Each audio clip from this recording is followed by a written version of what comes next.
జై శ్రీరామ్ అందరికీ నమస్కారం వెల్కమ్ టు న్యూస్ అఖండ నేను మీ కస్తూరి శ్రీధర్ మిత్రులారా గుజరాత్ అసెంబ్లీ ఎన్నికలకు సంబంధించినటువంటి ఒక కీలకమైన ఒక సంచలన సర్వే బయటకు వచ్చింది సరే ఆ సర్వే ద్వారా ఎలాంటి విషయాలు బయటకు వచ్చినాయి ఏం తెలిసిందనేది ఈ న్యూస్ ద్వారా చెప్పే ప్రయత్నం చేస్తా ఓకేనా గుజరాత్లో గత 30 సంవత్సరాల నుంచి భారతీయ జనతా పార్టీనే రాజ్యమేల్తాంది అందుకే గుజరాత్లో మరే రాష్ట్రంలో జరగనంత అభివృద్ధి అయితే జరుగుతుంది 1998 నుంచి గుజరాత్లో బీజేపీనే అధికారంలో ఉండాలి ఇక్కడ నేను ఒక మాట చెప్తా ఇప్పుడు నరేంద్ర మోడీ గారు 2014లో మొదటిసారి అయితే ప్రధానమంత్రిగా బాధ్యతలు అయితే తీసుకున్నారు ఈ 2014 నుంచి ఇప్పటి వరకు ఎంత అభివృద్ధి చెందిందో మీరు కూడా చూస్తూనే ఉన్నారు అంటే ఈ 10 ఏళ్లలోనే మన దేశంలో ఎంత అభివృద్ధి జరిగిందో మీరు అర్థం చేసుకోవచ్చు ఇక 30 ఏళ్ల నుంచి గుజరాత్లో ఒక బీజేపీని అధికారంలో ఉన్నదంటే ఇంకా ఏ స్థాయిలో అభివృద్ధి జరిగి ఉంటుందా అయితే ఈసారి గుజరాత్లో గెలవాలని చెప్పేసి కాంగ్రెస్ పార్టీ రాహుల్ గాంధీలో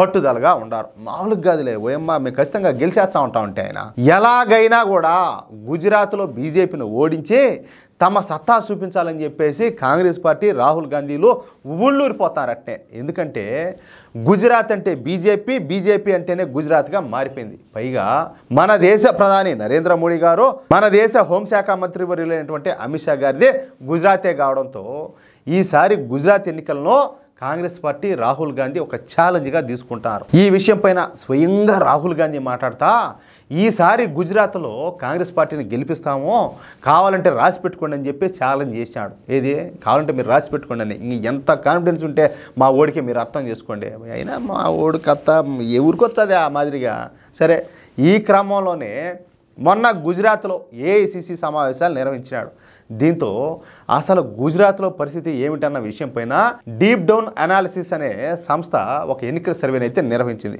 ఇప్పుడు ఆ సర్వే ఫలితాలను మీకు చెప్పే ప్రయత్నం చేస్తా ఓకేనా గుజరాత్లో మొత్తంగా 4 ప్రాంతాలు ఉంటాయన్నమాట సరే ఒకటి వచ్చేసి నార్త్ గుజరాత్ రెండోది వచ్చేసి సౌరాష్ట్ర 3 వచ్చేసి దక్షిణ గుజరాత్ ఇక 4వది వచ్చేసి సెంట్రల్ గుజరాత్ ఈ 4 అనమాట ఇక మొదటగా నార్త్ గుజరాత్ విషయానికి వద్దాం ఈ నార్త్ గుజరాత్ అనేది కాంగ్రెస్ పార్టీకు కాస్తో కూస్తో పట్టున్నటువంటి ప్రాంతం ఇక్కడ ముస్లింల జనాభా అధికంగా ఉంటుందన్నమాట అందుకే కాంగ్రెస్ పార్టీ ఆడొకరు స్ట్రాంగ్గా ఉండేది మొన్న 2024లో జరిగినటువంటి లోక్సభ ఎన్నికల్లో కాంగ్రెస్ పార్టీ ఇక్కడ ఒక ఎంపీ సీట్ను కూడా గెలుచుకునింది ఇక ఈ నార్త్ గుజరాత్లో మొత్తంగా 32 అసెంబ్లీ స్థానాలు ఉంటాయి ఇప్పటికిప్పుడు గనక అక్కడ ఎన్నికలు జరిగితే ఈ 32 స్థానాల్లో భారతీయ జనతా పార్టీకు 24 అసెంబ్లీ స్థానాలు అయితే దక్కనున్నాయి ఇక కాంగ్రెస్ పార్టీకు 7 స్థానాలు అయితే దక్కనున్నాయి మిగిలిన ఆ ఒక్క సీటును ఇతరుల కైవసం చేసుకునే అవకాశం అయితే ఉండదంట ఇక సౌరాష్ట్ర విషయానికి వస్తే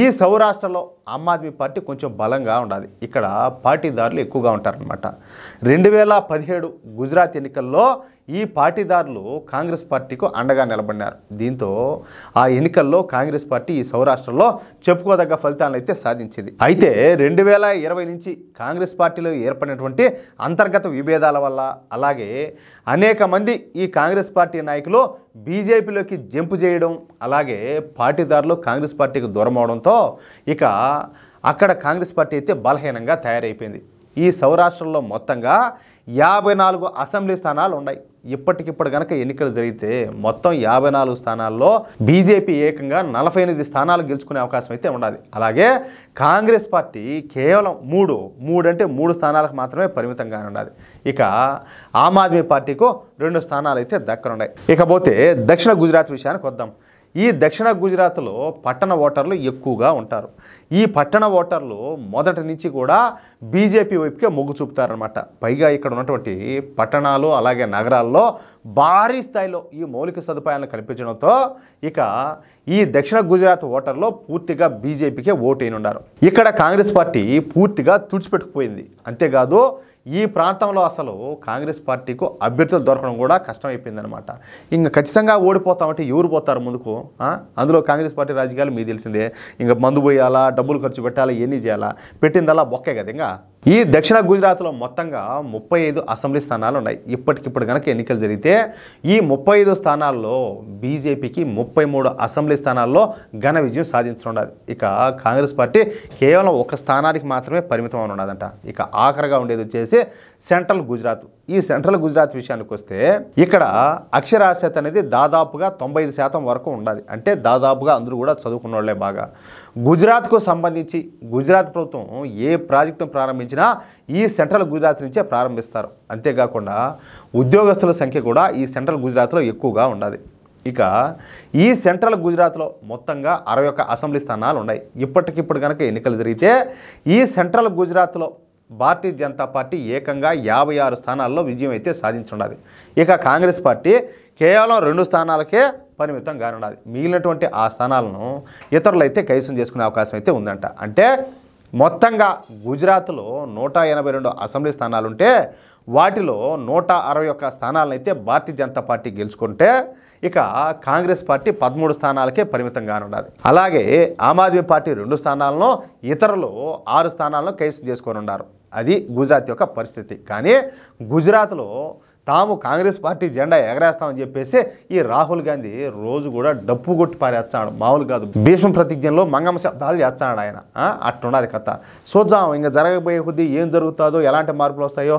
ఢిల్లీలో కదా తెచ్చుకున్నట్టు గుండు సునాలు తెచ్చుకుంటాడా, లేకపోతే అంత ఇంత ఏమన్నా పరువు నిలబడుతుందా ఏందనేది చూద్దాం. ఎందుకంటే దేశమంతా పరిస్థితి వేరు, గుజరాత్లో వేరు. నాకు తెలిసి గుజరాత్లో 1 శతాబ్దం జరిగినా కూడా బీజేపీ తప్పితే మరొక పార్టీ అయితే రాదాడ. ఎందుకంటే వాళ్లకు ఆ విలువ తెలుసు. బీజేపీ పరిపాలన ఎట్లుంటుందనేది తెలుసు, ఏ స్థాయిలో అభివృద్ధి చేస్తుందో తెలుసు. అలాగే గతంలో కొన్ని అల్లర్లు గొడవలు జరిగినాయి కదా గుజరాత్లో, అవి ఇంకోసారి జరగకూడదని చెప్పేసి కూడా వాళ్ళు బాగా కృతనిశ్చయంతో ఉన్నారు. కాబట్టి వాళ్ళంతా కలిసికట్టుగా ఎప్పుడు కూడా దశాబ్దాల కాలం నుంచి బీజేపీనే గెలిపించుకుంటూ వచ్చారు. ఇక వాళ్ళ మారి ఎప్పుడు మనోళ్ళు మారేది, ఎప్పుడు మారేది అంటాలే.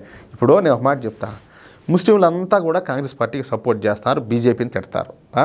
ఇప్పుడు ముస్లింలు అనేవాళ్ళు ఎవరన్నా కూడా ఈ అసదుద్దీన్ ఓవైసీని ఎవరన్నా తిడతారా? తిట్టంగా మీరు చూసారా, ఇన్నారా? అబ్బే, ఊరికే ఏదన్నా మాట్లాడినా కూడా అది ఏమన్నా వాళ్ళ స్వార్థం కోసమో ఏదైనా అవసరం కోసమో ఏదన్నా మాట్లాడాల్సిందే. కానీ మనోళ్ళు భారతీయ జనతా పార్టీని, అదేవిధంగా నరేంద్ర మోడీ గారిని, అమిత్ షా గారిని నోటుకు వచ్చేట్టు మాట్లాడతారు. వీళ్ళ జన్మానికి, వీళ్ళ బతుకు, వీళ్ళకి వాళ్ళ విలువను అర్థం చేసుకునేదిలే, వీళ్ళు మారేదిలే. తాను కూర్చున్న చెట్టు కొమ్మను వాళ్ళే నరుకునేట్టు ఆ విధంగా వీళ్ళు చేసుకుంటారు. మొత్తానికి అయితే కింద పడినారంటే ప్రాణం పోతుందో, నడువులు ఇరుగుతాయో, ఏదో ఒకటి అయితే జరగడం ఖాయం. అంటే వీళ్ళ చేతులారా వీళ్ళ భవిష్యత్తును వీళ్ళే నాశనం చేసుకుంటున్నారు. ఇకనైనా తెలుసుకొని, అర్థం చేసుకొని బీజేపీకి సపోర్ట్ చేస్తే బాగుపడతారు. ఇంక నేను చెప్పినా ఇంకెవరి ఇష్టం వాళ్ళది. ఏం మా తెలీదా, నువ్వు మా చెప్పాలంటే ఇంక నేనేం చెప్పేది? అది విషయం అయితే. మిత్రులారా, ఈ న్యూస్ కనుక మీకు నచ్చినట్లయితే ఖచ్చితంగా ఈ న్యూస్ నలుగురికి షేర్ చేయండి. అదేవిధంగా ప్రతి ఒక్కరు కూడా ఈ వీడియోకి సంబంధించి మీ యొక్క అమూల్యమైన అభిప్రాయాలను తప్పనిసరిగా కామెంట్ రూపంలో తెలియజేయండి. అలాగే ఇంతవరకు మీరు మన ఛానల్ను సబ్స్క్రైబ్ చేసుకున్నట్లయితే ప్రతి ఒక్కరు కూడా మన ఛానల్ సబ్స్క్రైబ్ చేసుకోండి, సపోర్ట్ చేయండి ప్లీజ్.